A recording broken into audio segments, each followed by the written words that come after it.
दोस्तों आज की इस बढ़ती महंगाई में किसी भी हॉस्पिटलाइजेशन के टाइम जो सबसे पहली चीज़ जो हमें देखनी होती है वो है कैश यानी कि पैसा। और ये सुविधा ही है जो हमारी एक नॉर्मल हेल्थ इंश्योरेंस पॉलिसी को बेहद खास बना देती है। जी हाँ, मैं बात कर रहा हूँ कैशलेस फैसिलिटी के बारे में। नमस्कार दोस्तों, मेरा नाम है हरविंदर सिंह और आपका स्वागत है DHC सॉल्यूशंस के यूट्यूब चैनल पर।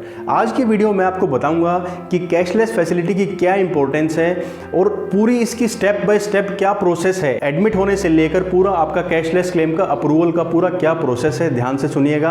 और वीडियो के एंड में मैं आपको ये भी बताऊंगा कि आपको किन किन बातों का ख्याल रखना है, क्या क्या प्रिकॉशंस रखने हैं कि आपका जो कैशलेस फैसिलिटी अवेल करने का जो अनुभव है वो बेहद सुखद रहे।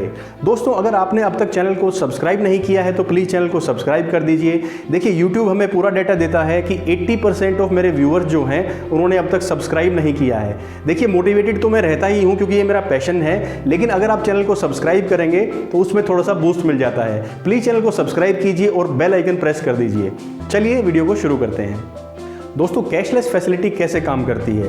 देखिए हेल्थ इंश्योरेंस कंपनीज ने डायरेक्टली अपने जो पैनल हॉस्पिटल्स हैं उनको ये बोला कि अगर हमारे क्लाइंट आपके हॉस्पिटल में एडमिट होते हैं तो आप उनसे डायरेक्ट कैश ना लीजिएगा, बल्कि आप सिर्फ वही गैप उनसे लीजिएगा जो हमारी पॉलिसी अप्रूव नहीं करती है। मान लीजिए 1 लाख रुपए का एस्टिमेट आता है किसी भी क्लेम का और 80,000 रुपये इंश्योरेंस कंपनी वो क्लेम अमाउंट अप्रूव कर देती है तो हॉस्पिटल आपसे सिर्फ 20,000 रुपये लेगा।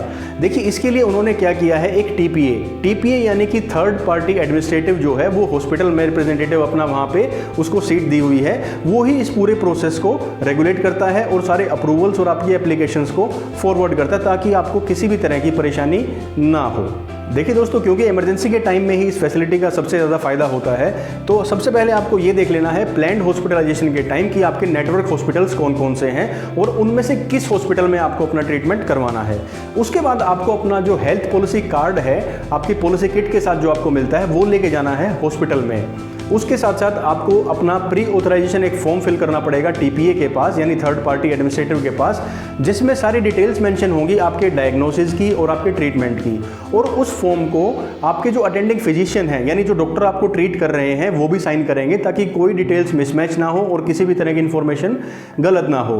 उसके बाद टीपीए अप्रूवल देगा वो सारी डिटेल्स चेक करके कि उसकी ऑथेंटिसिटी और एलिजिबिलिटी है कि नहीं आपके क्लेम की कैशलेस फैसिलिटी के लिए। देखिए इस पूरे प्रोसेस में जो मैक्सिमम टाइम है टीपीए का वो 6 घंटे का है, 6 घंटे उसको लग सकते हैं, लेकिन इमरजेंसी के केस में इस प्रोसेस को काफ़ी फास्ट करके इस टाइम को भी काफ़ी कम किया जा सकता है। अगर कभी भी फ्यूचर में आपको प्लान्ड हॉस्पिटलाइजेशन या इमरजेंसी हो तो इस प्रोसेस को ही फॉलो करके आप कैशलेस फैसिलिटी का लाभ उठा सकते हैं। देखिए दोस्तों अब आता है वीडियो का सबसे इंपॉर्टेंट पार्ट। आपके पास हेल्थ इंश्योरेंस पॉलिसी भी है, आपने कैशलेस फैसिलिटी की पूरी प्रोसेस भी समझ ली है, लेकिन जो बातें मैं आपको अब बताने वाला हूं वो आपके अनुभव को बिल्कुल स्मूथ बना देंगी। तो सबसे पहले पॉइंट नंबर 1, आपको कोशिश करनी चाहिए कि आप अपना ट्रीटमेंट नेटवर्क हॉस्पिटल्स में ही लिमिटेड रखें। यानी आप पहले से ही पॉलिसी परचेज करते टाइम देख लें कि जिसमें आपका चांसेस है ट्रीटमेंट करवाने का वो हॉस्पिटल्स इस लिस्ट में हैं या नहीं हैं। नहीं तो out of network hospital list में आपको रिम्बर्समेंट की फैसिलिटी मिलेगी, कैशलेस फैसिलिटी आप अवेल नहीं कर पाएंगे। सेकंड जो पॉइंट इसमें इंपॉर्टेंट आता है दोस्तों वो है कि जब आप प्री ऑथराइजेशन फॉर्म भरते हैं अपना एडमिट होने से पहले तो उसमें कोई भी इंफॉर्मेशन आप गलत या इनकम्प्लीट ना फिल करें। देखिए अगर इनकम्प्लीट या इंफॉर्मेशन गलत होगी तो आपका कैशलेस फैसिलिटी का क्लेम जो है वो रिजेक्ट हो सकता है, टीपीए उसको रिजेक्ट कर देगा। थर्ड पॉइंट जो इसके अंदर आता है दोस्तों वो ये है कि कुछ तरह के चार्जेस जो हैं जैसे एम्बुलेंस चार्जेस हैं या इक्विपमेंट से रिलेटेड चार्जेस हैं, फेस मास्क है, नेबुलाइजर है या प्लस में कुछ डॉक्यूमेंटेशन के चार्जेस हैं, सर्विस चार्जेस हैं, वो कई पॉलिसीज में इंक्लूड नहीं होते हैं तो वो भी आपको कैशलेस फैसिलिटी में इंक्लूड नहीं मिलेंगे, उनका पैसा आपको जेब से पे करना पड़ेगा। देखिए फोर्थ पॉइंट इसमें आता है दोस्तों कि जब आप पॉलिसी परचेज करते हैं तो सारी टर्म्स एंड कंडीशन अपनी पॉलिसीज में या जो भी आपके डाउट्स हैं, क्वेश्चंस हैं वो क्लियर कर लीजिए।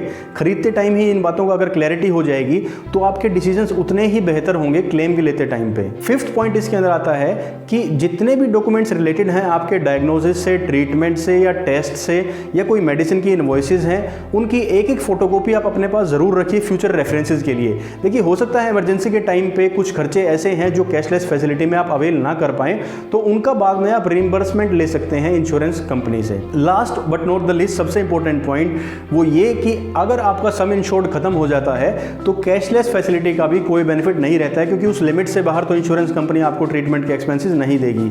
तो अपना सम इंश्योर्ड काफ़ी सोच समझ के डिसाइड करें। उसके लिए वीडियो मैंने एक अलग से बनाया है, आप आई लिंक पे बटन क्लिक करके और देख सकते हो वीडियो कि सम इंश्योर्ड कैसे डिसाइड करें। तो दोस्तों ये मैंने आपको बताई जो महत्वपूर्ण बातें जो आपको ध्यान में रखनी है कि आपका कैशलेस फैसिलिटी का जो अनुभव है वो काफ़ी सुखद रहे। लेकिन एक और इंपॉर्टेंट बात मैं आपको बताना चाहता हूँ। देखिए एक फैमिली फ्लोटर प्लान में 2 इंसानों का यानी 2 मेंबर्स का ये सारी इन्फॉर्मेशन को जानना काफ़ी ज़रूरी है। मान लीजिए आप ही वो मेंबर है जिनके साथ कोई इमरजेंसी हो जाती है और आपको ही इस पूरी प्रोसेस का पता है, तो मेरी ये सलाह रहेगी आपसे कि फैमिली में एक और मेंबर को तो ज़रूर ये पूरी इन्फॉर्मेशन होनी चाहिए कि क्या आपकी हेल्थ इंश्योरेंस पॉलिसी है, किस इंश्योरर के साथ है, क्या उसके नेटवर्क हॉस्पिटल्स हैं और कैशलेस फैसिलिटी अवेल करने का क्या तरीका है और को किन किन बातों का ध्यान रखना है। तो इसीलिए मैं कहता हूं कि इन्फॉर्मेशन को शेयर कीजिए और मैक्सिमम लोगों तक पहुंचाइए ताकि मैक्सिमम लोग इसका बेनिफिट उठा सकें। तो दोस्तों मुझे आशा है कि आपको पूरी इन्फॉर्मेशन कैशलेस फैसिलिटी के बारे में काफ़ी अच्छी लगी होगी और आप इससे पूरा फ़ायदा उठाएंगे।